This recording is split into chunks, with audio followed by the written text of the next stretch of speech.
Do you use the N-word? No. Have you ever? I have. Yeah, like in your younger years? Ignorantly and singing along with songs. Can I punch you for my ancestors? Absolutely, yes. Thank you. You can, All right, we're good now. probably do that a lot. We're good now. Yeah. No, I mean, I was definitely, an ignorant kid, not knowing stuff, and I've had, some of my own community, talk to me, mostly my mom, was just like, hey, don't joke about that, and so it was really just a big learning process growing up. Well, I think that is okay, because I've used terms that when I was younger that I didn't even know were derogatory. Redskin? No, I don't think I've ever used that language, but like. Yeah. But no, I've actually never. I don't even know what redskin means, honestly. Oh, I do. I just looked at your face. Yeah, these people need help. Where are the experts?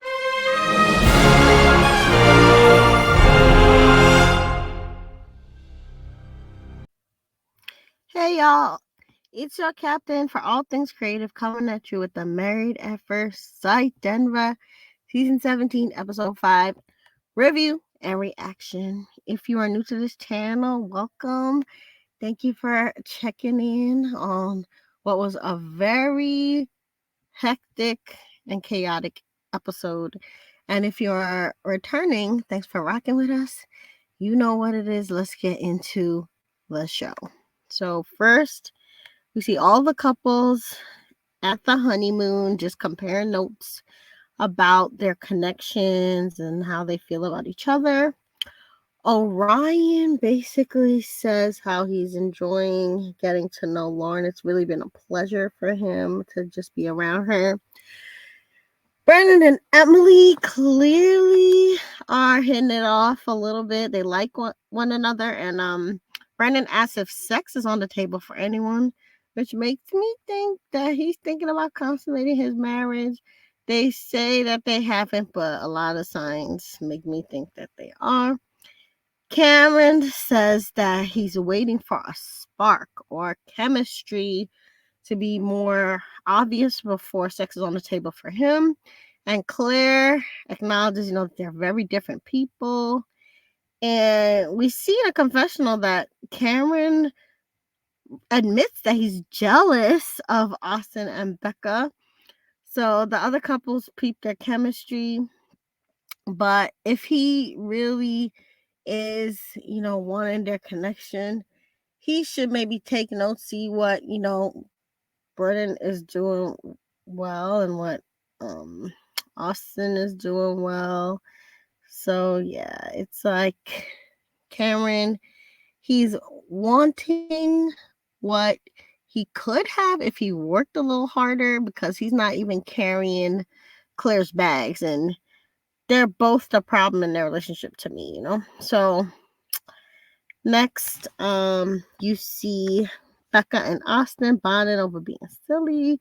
They're talking about papaya and aliens. And again, they're kind of the couple goals so far. Next, I missed a slide, but I guess you see Brendan and Emily. Let me try to get to them. Yeah, we'll just go back to this one. Brendan and Emily in the corner. They talk about Emily having an accident. She basically said that they took a PG-13 shower in their swimsuits, which again, I feel like they're lying about what they're really doing.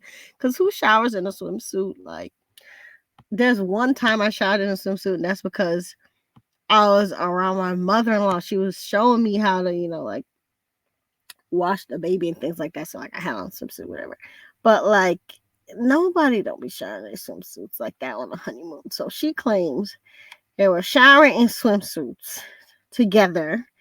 She leaves the bathroom. She turns a corner and slips on the floor and hurts her wrist. And she said that her wrist hurt bad enough that, like, she couldn't feel it, I think, in the morning. But she didn't say anything since she didn't want to kill the vibe. And that, to me, is super pick me, because it's like, why are you hiding what could be a very serious injury just so that a man could feel like you're unproblematic and that you maintain the good vibes on your honeymoon. If you lose your hand, that's gonna be a bad vibe the rest of your life. So I don't know what she was thinking, but I also wonder if this untreated wrist injury is either gonna cause or contribute to the later injury that we see in the previews, or maybe Emily's just clumsy or accident prone. So we shall see. Next you see Claire and Cameron. Apparently they not only don't see eye to eye on different topical issues, but even their schedules are off since Cameron was sleeping in, whereas Claire, was like an early bird waking up. Also, as you can see in the picture, both their fashion senses are off to me, but Claire was roasting Cameron's outfit, and Cameron says that he's more confused about Claire's boundaries surrounding touch and physical intimacy after they spoke at length about it the night before. And then he admits that Claire's jokes about his fashion sense don't make him feel safe enough to make any moves. And I'm with Cameron. If he chooses to dress like a tacky tourist daddy on vacation, that is his business. And it's actually kind of funny. And at least the colors match and the vibe is he's on vacation, so it makes sense. But with Claire, it's like, I don't know what kind of crochet grandmama hot sweater vest she was wearing on the honeymoon, but I don't think anybody should be tearing out anybody else. And when it came to fashion, I felt that he looked way more appropriate for the weather, you know, because he wasn't wearing sweater material like she was, that knit flower or whatever it was she was wearing. But at the end of the day, it's not going to make him be endeared to her any more faster if she's tearing him down. And she cannot, say that she's trying her best, especially as someone who is a therapist and should know about, how to protect people's, self-esteem and mental health and dignity and sense of worth. If she's tearing down off and making them little jokes like that, it's very weird, Both of them give me awkward vibes. So again, I think all people have a sense of pride and sense of dignity, and you violate that when you like dissing him out of the blue like that and making fun of his tourist clothes when y'all are literally in another country on vacation, So they then have fun paddle boarding, and I think that was the highlight of the honeymoon because things just continue to go downhill from the fun paddleboard date.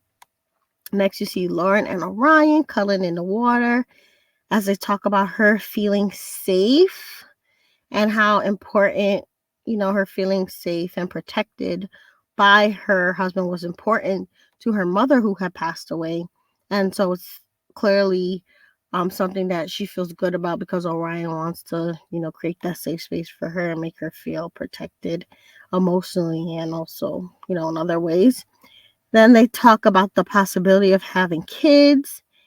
And Orion says he wants one and he's open to adoption. Orion also says that he thinks Lauren would make a great mom. And on After Party, Orion revealed that this was a really good day on their honeymoon. Since after this talk about kids, they started getting more intimate and kissing and whatnot a lot more from this point on. So next you see Lauren and Cameron again. Cameron explains his career more, and he has this business that he started basically from the ground up fixing bikes, but he says it's more than just fixing bikes because Claire was low-key kind of shading his job, but he was explaining it's not like I have a master's degree in fixing bikes, but I do have a lot of interest in like the chemistry of like the different metals and composites or whatever, and each bike is different, so it's kind of like he said surgery, like trying to figure out what parts go for what bike and where exactly to fix it. And then he talked about the human side as well, since he definitely feels like he's helping and healing people through, dealing with the people in the bike community. Because when he hears their stories about, how biking helps them with depression, and even with the pandemic, how biking was like the only release for a lot of people, he really enjoys his job, and he's very rewarded by, the people's lives he touched when he helps them, keep on biking. And then next, this is funny. We see Lauren on Orion. So Lauren's doing her hair, and Orion does this adorable but kind of comical show of interest by asking Lauren if he can watch her put her edges down. And so she shows him, about the edge control and the baby hairs and then the little sideburn swoops that she wants to do. And I think, again, he's trying to show that she's trying to model the kind of interest he wants from her in his culture. And this kind of culture clash is gonna come to a head later on in the episode. So let's continue. And if you saw the intro, obviously you saw a little bit of it. Let's get into Becca and Austin, since next in the episode you see them have a boat ride. Becca says she appreciates him doing little things like helping her with his suitcase, which Cameron, again, if he's really jealous of them, he should take notes and do this kind of stuff for Claire. And then he also says that he sees the strength in her. And then she asks for a kiss, and they kiss, and it's just very cute. Again, they kind of couple goals. Next, you see Emily and Brennan, and they're just letting loose. That's why I put this picture of them. They drinking mezcal. And on after party, Emily was talking about how much she loved mezcal. And Brennan is just letting his guard down, and they just throwing back all the shots. I believe it was a mezcal tasting, and it had like oranges and stuff. So they didn't really have much food except for the little oranges and limes and stuff. And she's clearly getting loose because she does this impression of a New Yorker, which was kind of funny. It was like, "Hey, I want a pizza," and I kind of cracked up because I'm from New York, but I kind of was like, not too much on New York, little girl. But then they share the same values, and just they're gushing over how much they enjoy their compatibility. And Brandon also says he likes that he doesn't feel judged by her, since he has felt judged in the past. Next, you see Lauren and Orion having cocktails on a hammock. They're talking about gender roles this time, and they basically agree that gender roles are flexible for them, but Lauren still wants some traditional, goings-ons in their relationship. So in terms of cooking, she likes that Lauren wants to cook. And Orion, wants to also be a husband. And she still, of course, wants to cook for him and wants to be a wife. So she does want traditional gender roles with some flexibility. He says that he wants to be a provider in terms of the traditional, role as well. And he at first said that he wanted to split things 80-20, which he loved. Then he lowered it down to I think 60-40 for now, since he says it's going to take him time to get to that 80-20 where he can bear a bigger load. But that's the goal for both of them, that he, would take on more of the responsibilities as a provider. And then she then asked him about his manscaping routine and how he takes care of himself. And he admits that his family got him a manscaping kit, so he even got aftershave for his balls, which we did not need to know. So next scene, we have Becca and Austin talking about their lives in the past, and they both say they grew up relatively privileged. And then Austin talks about being an only child, but not minding that. But he would prefer to have 2 kids. And then she says she's cool with anything her partner wants, since, she can give back to the community a lot more with, more free time if she doesn't have kids, but she could also devote herself to parenting. So again, she's flexible, and he's got this 2-kid vision. Next, you see Cameron and Claire at this restaurant. If you could see this picture, this little judgy face she had. Oh, they're so awkward, and I'm more blaming Claire.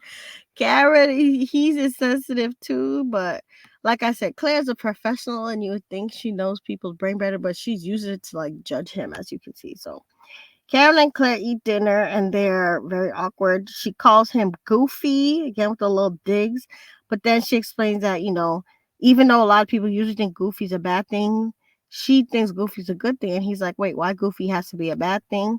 So again, it's like a backhanded compliment. But then she said, she specifically asked for someone Goofy because her job is so serious, as a therapist, and she can lose sight of the fun part of life often, which we clearly see all the time because she'd definitely be a buzzkill. Then she asks if he has gone to therapy in the past. And he says he did do therapy as a child and he sees the value in therapy. But now that he's older, he does prefer other interventions. And she's disagreeing with him. She says she doesn't see things that way. And she gets combative a little bit and saying, do you think you have to work hard for things you want? Or if things just come to you and basically if he's privileged? And he pushes back against her and says, no, he sees himself as setting himself up for success by being receptive to opportunities. And she's forgetting, that he's an immigrant who did leave his home country to start this bike business from the ground up. So he's an immigrant slash entrepreneur who took a lot of risks. So he doesn't fit that narrative of like the guy who's sitting back waiting for things to happen that she's trying to paint just because he doesn't want to go to therapy anymore. So Claire, you need to get out of your own way for sure. Next, you see Emily and Brennan. They're talking about sex on the beach, and Brennan says he's more open to sex as they build their connection. And Emily said she's gonna take his lead. But again, I don't believe them since Emily Ben says she brought handcuffs and all kinds of like dominatrix things in her suitcase.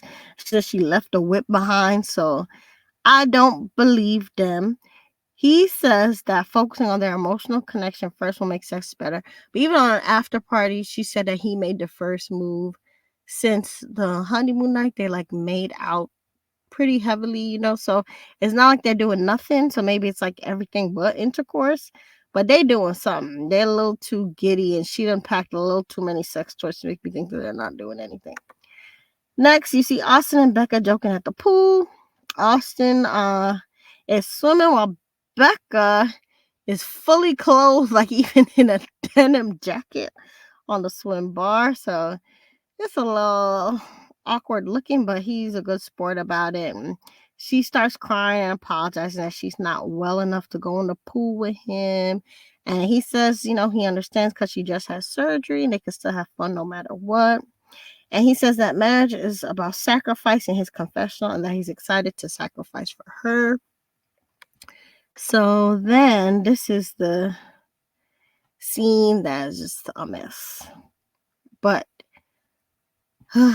proof why we need the experts more throughout the whole season, because they always show up at the end when everybody's bad habits already formed and all the big slights have already happened. So I think at least the intimacy expert should be on call at the honeymoon or leave that box. They always have that stupid episode where the experts give them like blindfolds and questions to ask each other. They should do that at the honeymoon when they're strangers making all these dumb mistakes with each other like this.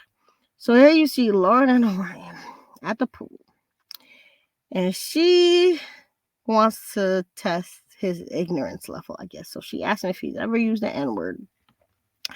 And if he used it now, he says he doesn't use it now, but in the past, he's used it as a kid, especially when he was rapping ignorantly.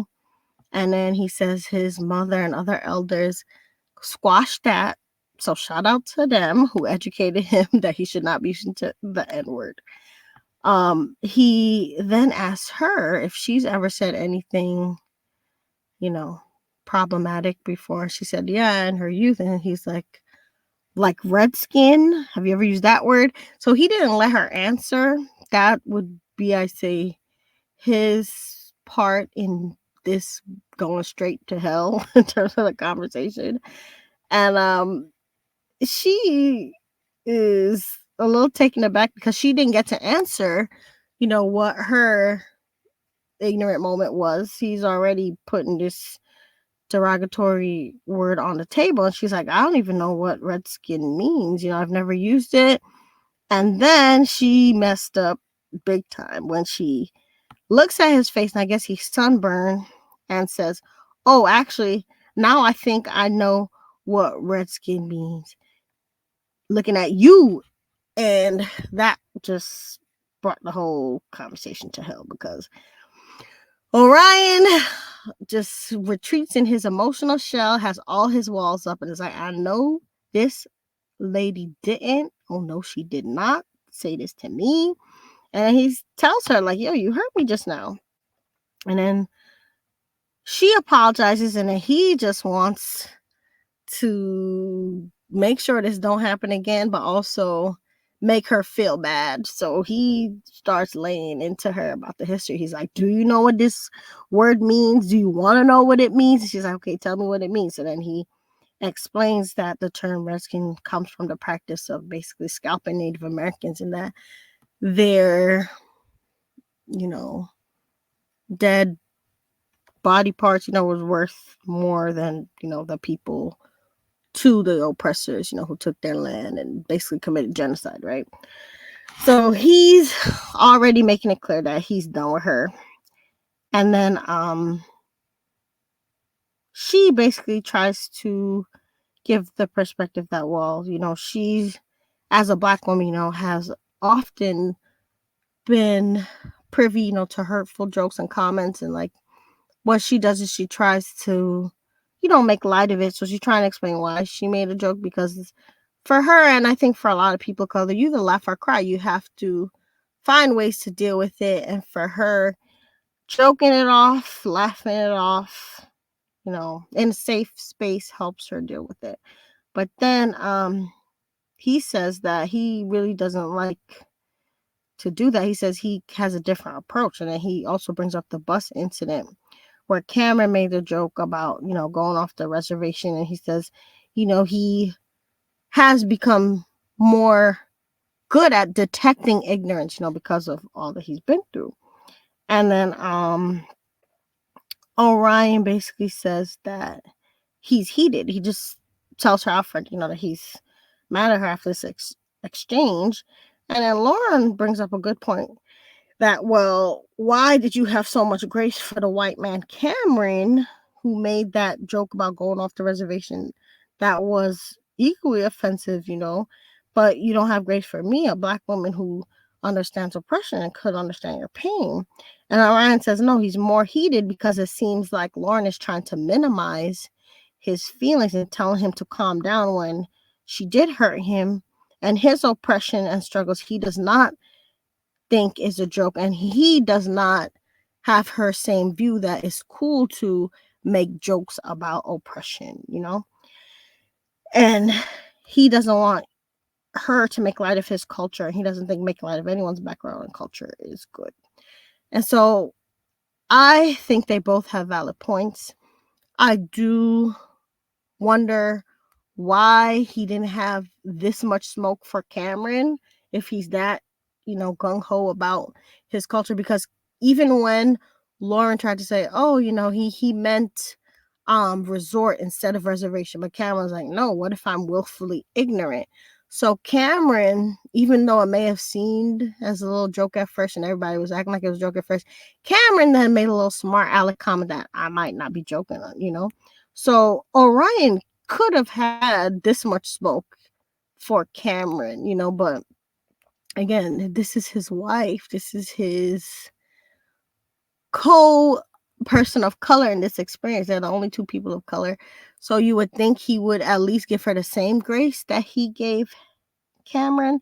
But also Lauren was wrong, to say, oh, look at your face, this is where the stereotype comes from, and it's just like a situation where they needed an expert because he was clearly in his feelings and hurt.